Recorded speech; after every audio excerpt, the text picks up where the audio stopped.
Leonie Dawson, she refuses to become girly.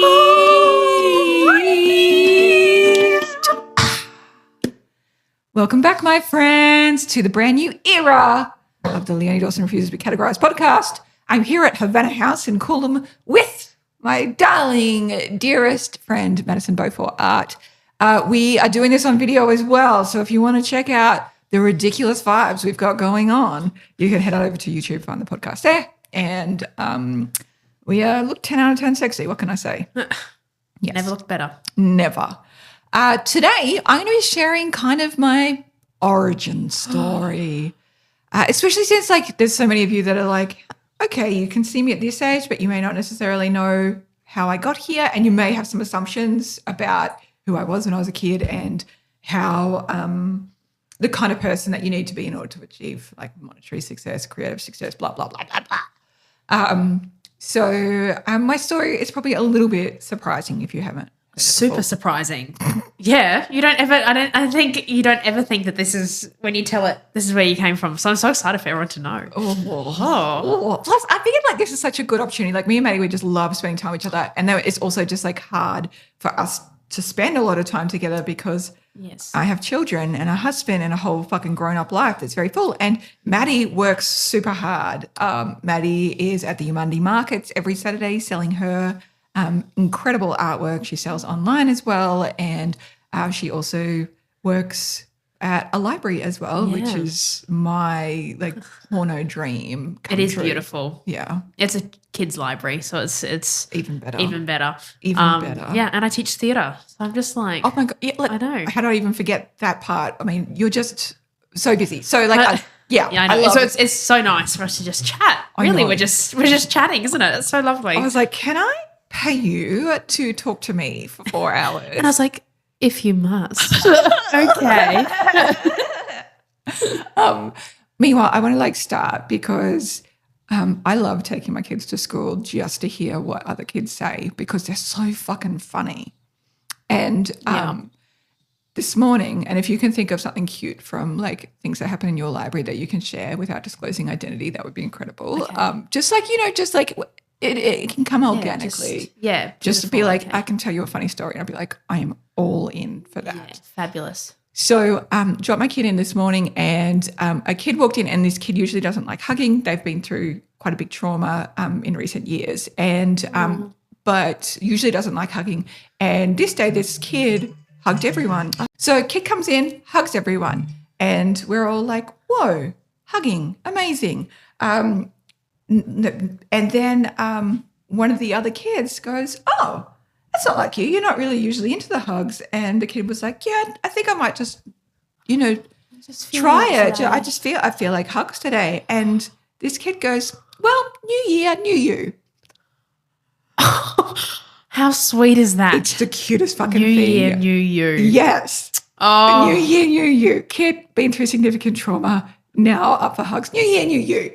And these are 9-year-old kids. And I just thought, they're so wise, aren't they? So smart, so beautiful. Oh. And that they all instantly recognized that it was kind of a big moment for this kid. I was like, oh, I love that. So sweet. How precious. I just come out beaming. And then I love when my teenagers' friends come up because there's nothing better than a teenager loving you. Oh, yeah. They'll run up and be like, Mother Gail, because that's their nickname for me. It's a horrific name. My middle name used to be Gail, and I've never liked it. And so I actually got it legally changed by deed-poll to not be Gail. Did you? Anymore. I did, yeah.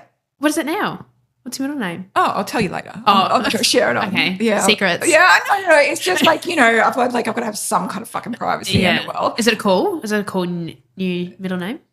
Well, I mean, the angels told me to call myself. Yes, they did. Yeah, they did. So, and it's also a name that I'm growing into. And so when I told one of my oldest friends what I'd chosen, and she's like, that's not like you, that you are the least gracious person I've ever met. And I was like, correct. That's exactly what's happening. So anyway, so my kid found out that I was changed my name from Gail, my middle name from Gail. And so she started calling me Mother Gail because She monopolised it. nothing like a kid just to go, oh, that's your sore spot? Let me go in. And then she's gotten all of her friends to call me Mother Gail or Mrs. Gail. Mrs. Gale. I know, words. disgusting. Oh. Disgusting. But then it's so cute coming out of them that I can't be mad. I'm like, yeah, whatever. Okay, this is great. This is an ongoing joke. I love when other parents would hear and they'd be like, oh, she asked them to call her Mrs. Gale. Right? And you're like, oh. Right? Not knowing it's just absolute fucking trolling from my 13-year-old. Oh. It's really funny. It's really funny. And like other mums have gone like, oh, are you sure that she's comfortable with being called that? And I was like, it's a joke. Don't worry. Like, it's my 13-year-old. She thinks this is great. So whatever.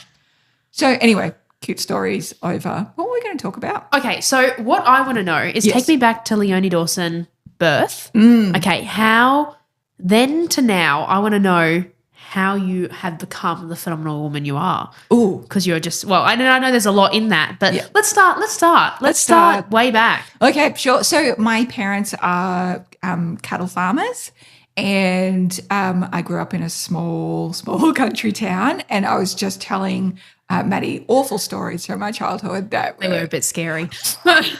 how like drink driving was actually quite a popular sport, but you don't call it drink driving. You say you've got your wobbly boot on.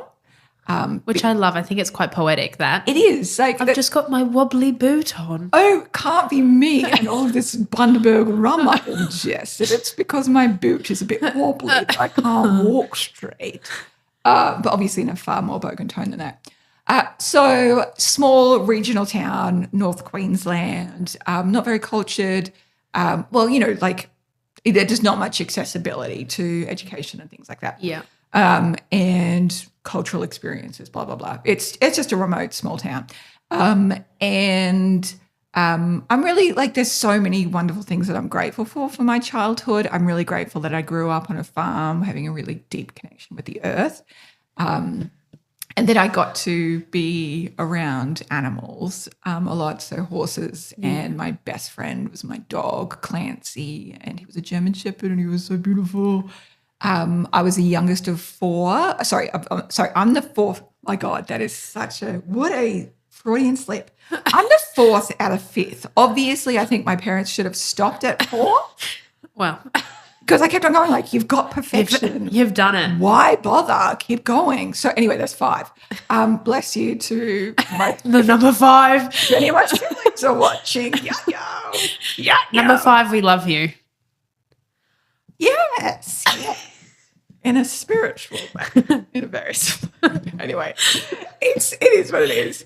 And it was just a very big house. My mum's dad lived with us as well. And you know, like this small town, my dad is one of 7. His father is one of 13, and all of them live in Proserpine, basically. And so just an enormous quantity of cousins and second cousins. And because both sides of my family have been there for 6 generations, there's 4,000 people. Yeah. Most of them are related. Wow. Yeah. So, and it was like just a real thing. Like if you want to date a boy, just make sure that, just check him out. Not a first cousin. That's right. And it has happened. Yeah. Yeah, it has happened. Like when I was 18, somebody was like, oh, I'm going to set you up on a date with just the best person. And I was like, oh, okay. Just who? And he told me the name. And I was like, yeah, our grandmothers are sisters. Like we're real. Like I worked in his mum's fish shop. Like hands off. Too close. Look, even second cousin, it's not good enough for me. You know, I've got high standards. We need to be removed. That's right. Yeah. We need some more. We need something else in this genetic pool. So second cousins are too close to it's not for date. me. Yeah. It's not for me. And like, you know, like my sisters have dated people and like bring them home and Grand's like, oh, yes, he's Mildred's, you know, grandma. Well, that's our third cousin once removed. And I was, oh, for fuck's sake. There's no one for us. There's no one for us. And also, like, we're so inbred at this point. We really need to have some fresh blood in. Yeah, absolutely. Yeah. So necessity. It's a real necessity. And I think that's why I married who I did. And we'll get to just that. for fresh blood, yeah. Just for fresh blood. Yeah. A new addition to the gene pool. Yes. It just makes it stronger. Yes. You know. Oh.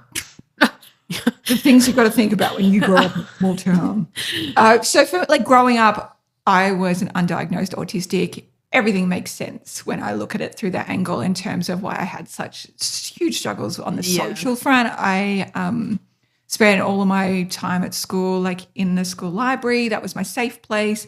I don't think I made friends till I was like grade 5. And even then, like that was a fucking miracle. And I don't know what my parents were thinking at this point. Or they just weren't even aware? I'm not sure. Yeah. But if my kid hadn't made friends by year 5, I'd be going, oh, I wonder what's going on here. But it's different, hey, back then. Totally different. Back in the 80s, like, Jesus Christ, we barely They're just happy for you to go to school. Yeah, barely wore shoes to school. So amazing. And I think as well because academically I was totally fine. Like I enjoyed the academics of school. I just thought social stuff is like, I don't get it. What's going on?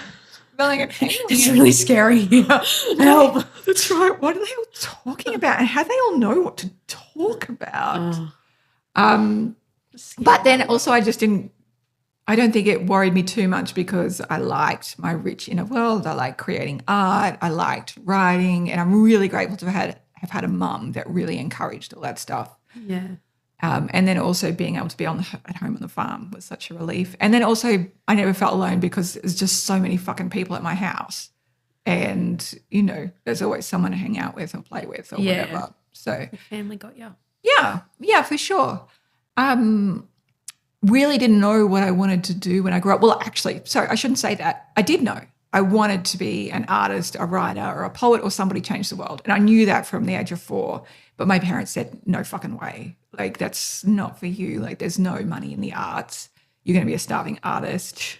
And they also gave, like, the other bits of career advice were, like, you can't have a small business because all small businesses fail in the first 5 years. And also don't earn in the highest tax bracket because you'll be paying too much tax. Oh, yeah, millionaires love that piece of advice. Right. They love it. And so I was kind of like, okay, I'll take their advice seriously. And, okay, what is it that I do want to do then?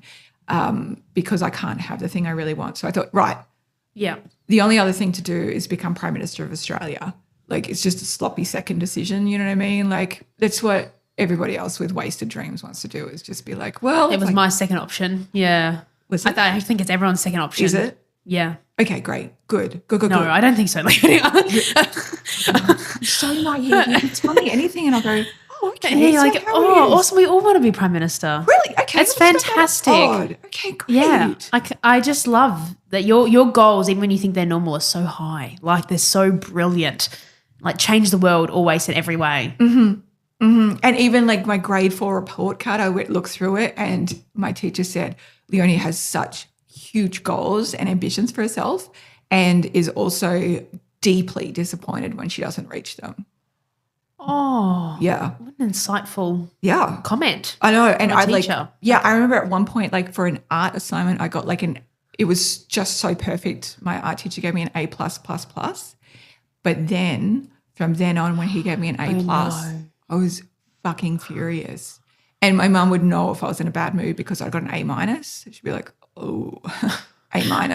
Leonie's not an A- girly. She's an A+++. That's right. Wow. From a really early age. And my siblings aren't like that. It's just who I am. I'm like, well, I can hyperfixate on this enough to do it. And you said your siblings are like this as well? No, they're not. They're not like this. No, it's unique, hey? It's a inbuilt thing. Yeah. Like my mum was like, I don't like it was my mum has 5 kids. My eldest brother had cerebral palsy. And she said that I was the most challenging one to parent. Oh. I get it. Just because I was very high energy and she was like, you were just so interested in things and very quickly bored with things. Yeah, and right. you just needed stuff thrown in front of you all the time. Just, you know, the vast piles of books from the library. Just be like, oh, have you looked at this, Leonie? Have you looked at this? Like, you're like my perfect child. I'd be like, just we could read books together and. Yeah, but it's also a little bit exhausting. Like I've got one kid who's like that and I'm like, oh, holy shit. Like I've got one kid that's quite sanguine and chill and just like, oh, I don't really mind. And the other one's just like, oh, and then next week I'm really interested in this and I'll talk about it every single second I've got. You've got a world changer on your hands. I do. I'm like, wow, I know what's going to happen, babes. Yeah. And then I also like totally trust that my other kid is going to do incredible things. It's just in her own way and own energy. And I'm so excited to see what that is. Oh. And Anyway, so high school, I had a genius moment. I was like, you know what? Girls are actually too challenging for me. What I'm going to do, I'll just be friends with boys because they're simple creatures. And that's what I did. I had a fucking great time. Oh, and you loved it. Loved it. Oh. Loved it. My best friend was Daniel. We're still friends to this day. We were just like completely bonded to each other. And my parents really loved and accepted it in their own way. And so like I remember at the age of 13 or 14, Daniel will spend most of his holidays at my place because he was basically an only child. And he was like, well, it's fun at the farm, even though my dad made him work and like just it was god awful for him. But he was like, well, whatever. And they just let us sleep in the same bed and we'd go to sleep holding hands, just like breathing in each other's faces. Just that like innocent little love. Just total like soulmate love. And it was beautiful. And I think about having my 14-year-old have a boy sleep in her bed. I'm like, you fucking kidding me? Staring face to face, breathing the same air. That's right. I would just be like, you watching you grow, watching you. And my parents were super protective, but for whatever reason, they just clocked that Daniel was. Yeah, right. Yeah. Just my. How nice. How beautiful. And that you got to like have that experience because it just worked out. Yeah. They were just chill about it. Yeah, that was super chill. It was just so great. And then when I was like 16, like year 10, I was like, I've fucking had enough of being in this small town. And at that point, like there was no other schools there. It was just one big state high school and it was really rough. There was like brawls like and knives and just like bullying was in system. Yeah. Like, I've always been bullied at school. And I was like, you know what? Fuck this nonsense. I'm out. And so I told my parents, look, I'm either going overseas for a year as an exchange student or I'm going to boarding school. And they were like, okay, well, we prefer if you went overseas when you're 18. That's fine if you want to go to boarding school, but we can't afford it. So you'll need to look around at what schools are available. You need to choose one for yourself and you need to apply for scholarships to be able to go there. And they really put the responsibility on me. And so that's what I did. And it's phenomenal. I know. To be that young and to be like, no, this is what I'm doing and to have that like direction and how awesome. Yeah. And I ended up getting scholarships at a couple of boarding schools, and one was a grammar school, like quite a prestigious one. And I went there and it was just like the wrong vibe for me. Like I went just for a day, just to have a look. Yeah. I thought, no, not for me. And so I chose this very small little boarding school with 40 kids. The population was like a lot of Papua New Guinea kids and Indigenous kids from Indigenous communities. And then the rest were just like white cowboys from very remote country, like estates, like very remote, like massive properties. And so none of them had really gone to school for primary school. They all do School of the Air.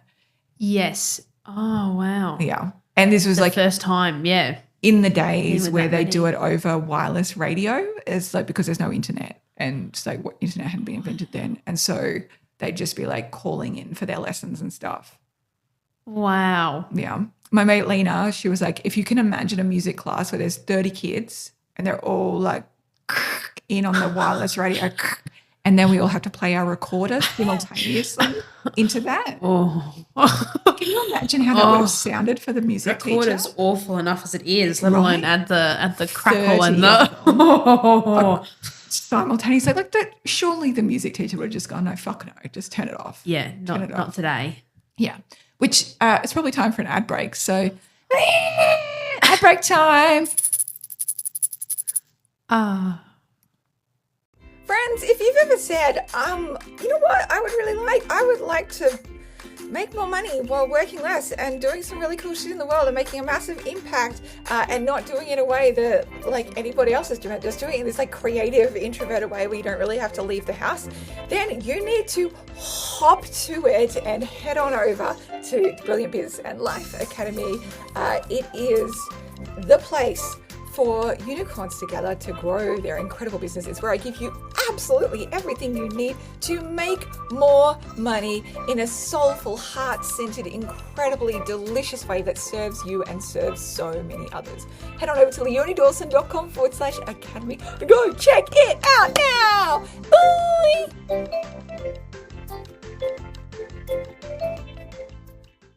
Oh, and now we're back. Woo, look at us. We're so fancy. La da da da da da. I'm so proud. so proud. Look at us go. Yeah. I think boarding school was just a fucking genius idea, really, just to be around all of these kids from really diverse backgrounds. And they were just like really sweet kids. And I think like there was just an innocence there that I hadn't experienced. Did you miss your family? Not really. You're just happy this was your choice. And yeah. And also like my family life went through something really crazy at that point. So my brother had died in a farm accident a few years before that, which was, we can do a whole other episode about that. It was pretty intense. But it also an enormous blessing because it changed the way I viewed life and all sorts of shit. Yeah. But so my parents did a farm, but it was in partnership with his parents. And then if anyone's been in family partnerships with farm and stuff like that, they probably know where this story's going. It ended up just becoming it was like World War III basically. They decided to split the partnership and then they just fought for years over land. And then all of his siblings got involved because they wanted a cut of the inheritance. And it was just a whole full on piece of shit. And my grandmother developed brain cancer and died within 6 weeks. And I remember going to her funeral and half the family had hired security guards. And because we were on like, and so the security guards only let certain members of the family sit up the front. And like we were part of the family that wasn't allowed. And then like even on her gravestone, it like only includes half of her children, not the half that she was brawling with at the time. It's some fucked up shit. Oh my goodness. Yeah. And then when you add in like the Wild Wild West days, there was like a lot of stalking, there was guns, there was fist fights, there was bushfires. It was just, I can't even explain it because you don't understand until you've been in a farming situation in remote areas how bad that shit can get. It's incomprehensible. So I was just really fucking relieved to be out of that. And I feel like it was the best thing I did because I would have been so traumatized by the level of stalking that was happening at home and violence that was happening at home. And I'm really grateful to my principal because he just believed in me from day dot. And at one point, some of my aunts tried to get me kicked out of school. What? Yeah, I know. The police, it was just a whole fucking thing. And he was so kind. He just believed in me completely. And he was like, Leonie, we can't choose our family. And I don't know what they're going through, and I don't care. I know who you are and I trust you. And I know who your parents are and I trust them. And so I'll protect you. I'll always protect you. Like they're not going to touch you here. Oh, those moments when a hero outside of your like core sort of life and family and someone steps up and does that. Yeah. It means so much. Hey, that's Yeah. And so I'm still fucking friends on Facebook to this day with my old principal because I'm just so relieved, so grateful how much he loved me. Yeah. And like he even said to me last year on Facebook, he's like, you have no idea what an inspiration you were to me, like how inspiring you were. And I was like, what the fuck are you talking about? I think just because I was just so dedicated to meeting my goals and also just being all of myself, like being full weirdo in public. It was great. It was amazing. I became school captain within a year and I became school ducks both years running, and it was just such a miracle time for me. Oh, yeah. How beautiful. So, and then you graduated and moved away. I graduated and then I was going to go to university, but I thought, I'll probably go back to Proserpine and just reconnect with my family, take a gap year. Yeah. And like that totally just changed the course of my life as well because I decided to take a gap year, go to traineeship at the local government, like local council. Yeah. And on my second day of work, that's where I met my husband. And this is what everyone wants to know. This is the magic story because Leonie and Chris is such a beautiful story too. Like the love you guys have for each other, I just like, it's so genuine and it's so it's so beautiful. And you guys are there for each other, thick, thin, everything, and just so accepting. And you like, I really don't meet many women or men who just talk about each other after like 20 years? Yeah, 23 years. 23 years and still go, I fucking love them. And you do. You're like, every time you're like, I just want to have sex with Chris. And I'm like, yes, That's what you want. I love it. So yes, tell us how that all happened and how you met Chris and how soon you knew. Our friend Bron, who's so funny, she's like, oh, I just love how your crazy eyes light up when you talk about Chris. So it was instant. It was love at first sight. I was 18, obviously just graduated from school. He was older than me. I didn't know how much older. And I just looked at him and I was like, oh, fuck, that's a good-looking man. Jesus Christ. And he had really long hair at that point. And please, like just men with long hair are my undoing. And he has this jawline for fucking days. And if people ask me what my sexuality is, it's like it's people who look like Chris. Like I don't actually find that many people attractive, but that is it for me. Whoa, I surprised myself there. Scream. And so it was kind of love at first sight. And then also I was like, he's so far out of my league. You know, he was older and I just thought he was way hotter than my hot quotient. Do you know what I mean? Yes, yeah. Well, I know ridiculous, what I can attract. Yeah, I get you. I know, but I was kind of like, I'm really not sure if that's going to work. And also he's a very quiet-natured guy. And so I'm much more enthusiastic in the way that I approach life. And so I was like, whoa, could get that man, but don't know if I will. And so it was just like the process of a few months of just like chipping away.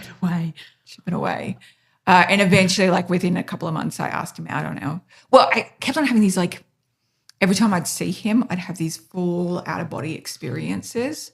And we would walk past each other in a hallway and I wouldn't even be able to speak. I'd just be staring at his eyes, just like, oh, fuck, what the fuck is this? And he said he'd just have exactly the same experience. Oh. And every time, I'd just be like, yeah, I'm obsessed. And then I'd go, no. I don't think he'd be able to score that one. But then I just keep getting these messages no, this is it. And I didn't even know his last name. At this point, I just knew him as Chris at work. And it's hilarious because 2 years before I was obsessed with Dawson's Creek. Who wasn't? I love a little bit of Pacey, is it? No, fuck off. Dawson all the way. Excuse me. All right. Well, okay, we're into different things, different strokes, different blokes. Yeah, usually we align. But yeah, we do. A lot of people love Pacey. For me, I love a crying, sensitive new age guy who just yeah. Well, yeah, I get you. Hey, yeah. Oh. And I was so obsessed with the idea of Dawson that I wouldn't be able to watch the TV show. I'd just sort of roll around on the floor, just be like, oh my god, it's too much. It's so beautiful. It makes me feel things. I just can't even go. And one of my besties at the time were like, you're really into this Dawson character, aren't you? And I said, yes. One day I'm going to marry a Dawson. Stop. I did. Absolutely did. And then I fell hell over heels with Chris. And you didn't know his last name? Didn't know his last name. And then I was like, just give it up. And I can't. Kept getting messages. I'd find out he was a Scorpio. I'm a Scorpio. Always wanted to be with a Scorpio. Yes. Why not? Of course. And then one day I was like, just give it up, Leonie. And then I walked around the corner and he was there and he was sitting at a big lunch table with other people and he looked at me and I looked at him and I couldn't even walk. I just stood there and he stood there. He sat there and we just stared at each other. And I'm sure people around us would have noticed. And then I was like, what's going on between... There's a sizzle in the air. What's happening here? And Chris said later it was like our past and our present and our future were all just merging into one moment. Stop. He said that? He did. He was like, yeah, it was really intense. It was everything, all of our future and all of our past lives together were all just there in that moment. So there was nothing we could do except just stare at each other in recognition, you know? Oh, that's beautiful. I know. And then I remember going out to lunch with another friend her name was Leonie as well. It was really funny. She worked right next to me. We were the two Leonies. She was Leonie Adams. I was Leonie Allen. Everyone would get us confused because we're the same age, whatever. And I was like, I've really got to give up on this Chris guy. And we walked back into work and in the olden days, Maddie. The olden days. they used to give you pay slips as a piece of paper. What? In an envelope. What's an envelope? And they used to have, instead of emails, it was pay slips came in the paper and the letter folder had just broken. A letter folder is an automatic machine that I actually folds didn't know what that was. letters. It's an old piece of thing. In the olden days. In the olden days. And so he came, the HR guy came to me and said, I need somebody to fold letters for me. And I was folding letters, and then I came across Chris's full name, and it was it's the whole name is very beautiful. I won't say it publicly because privacy. Yeah. But realizing his last name was Dawson, and in that moment I was like, oh, holy shit, I'm fucked. It's my husband. It's my actual husband. And I was 18 years old in my hometown, in the place that I never thought I'd find someone. Wow. Yeah. And I looked at him and I was like, you're not related to me. Yeah. Thank God. That's all that matters. I can tell from your nose and your jawline that you have had diverse breeding. That is not like kind of the receding jawline. Come from the Mayflower. That's it's the receding like inbred jawline that my family has. Yeah. So that was it. And then you asked him out. Yeah, and then I asked him out, and he said no. And then wait, he said no. Yeah, I asked him to go to the movies, and he was like, "Oh, I don't really like going to the movies with people because you don't sit and talk to each other." And I was like, "Oh, well, my heart is on the floor, so ow." And then 24 hours later, he was like, "Oh, by the way, did you want to like just go to the beach or something?" And I was like, yes.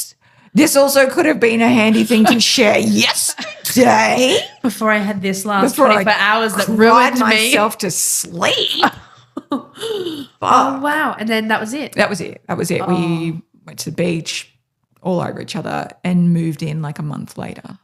And haven't been separate since, basically. Yeah. Oh, my goodness. And you guys moved around a heap. You've just done everything together, hey? Mm-hmm. Yeah. Yeah, partners. Yeah. You both work for the same, Yeah, we're just all in, really. And that's not to say like, oh, I've got a perfect relationship. Like, fuck no. Like, especially when you get 23 years in, there's parts where you just think, what the fuck are you actually thinking? Mm. And then also you discover that they are thinking the same thing of you. And you absolutely, like, there's so many, when I think back of all the poor choices I've made over the years and the grace that my husband gave me during that and just kept loving me anyway, even when he thought I was wrong.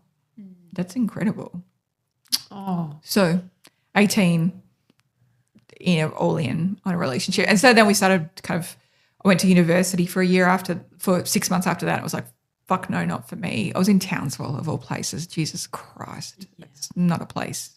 Not a place. It's a place to thrive, is it? Not a place for people. I don't. That's my own personal opinion. And then I was like, okay, well, what are we going to do with our lives? And that was when like the whole Parliament House thing came up, and like I want to be working Parliament House, so we decided to move to Canberra. I was 20 when we moved to Canberra. You just made it work? Yeah. You just got the job? And we just moved there and got jobs, and then I got the absolute sheer luck to work in like the Secretary's Office of Department of Industry, and the Secretary's like the CEO. And that was an incredible experience. And then going to work in Parliament House, I started taking a public policy degree at Australian National University part-time, and got to meet what's the vice prime minister's name? What do they call those people? Oh, yeah. I've been out of the political world for a while. Asking the wrong person. Deputy. Oh, that sounds right. That sounds good. Yeah, I got to meet Peter Costello anyway. You won't know who he is because you're a young girly. But here's my hot take on this. Very tall and actually very handsome. Didn't look handsome on camera. Wasn't a guy who looked handsome on the camera, but quite handsome and charismatic in person. Okay. Yeah. Beautiful. Yeah. Met some absolute fucking dicks as well. Joe Hockey, I'm looking at you. You also don't know who that is because you're younger. But you know what? I'm just going to support whatever you say. Yeah, you dick. Yeah. Yeah. Wanker. Joe Hockey. Ugh. Ugh. Yeah. I just imagine your dickish personality. Yeah. Just like real private schoolboy bully kind of vibes. Anyway, and then getting to work in that experience, I was like 22 at this point. And I was like, wow, these people work exceedingly long hours, and they're also like they get criticized constantly, and from media and their political rivals. And when you go into like speaking hour and stuff like that, it is basically like hours of people bullying each other. Like it's like full on. It's like real. Like people will be surprised if you go to Canberra and you sit in on a speaking hour. You're like listening hour. It's like, holy shit, what the fuck is this? This is horrible. Doesn't sound particularly joy-filled. Like knowing what you are, like who you are, what you do now. Yeah, I can't even imagine. No. You coping. I just not even not coping, but like enjoying it. No, like, yeah. It's not for me. And also because like, again, autism, I don't know how to read people. I can't, if somebody tells me that that's what they're thinking, I'll go, yeah, okay. I believe you until you completely fucked me over. Yeah. Oh. So I knew then, I was like, oh no, not for me. Not for me. Yeah. Not for me. So let's pause there.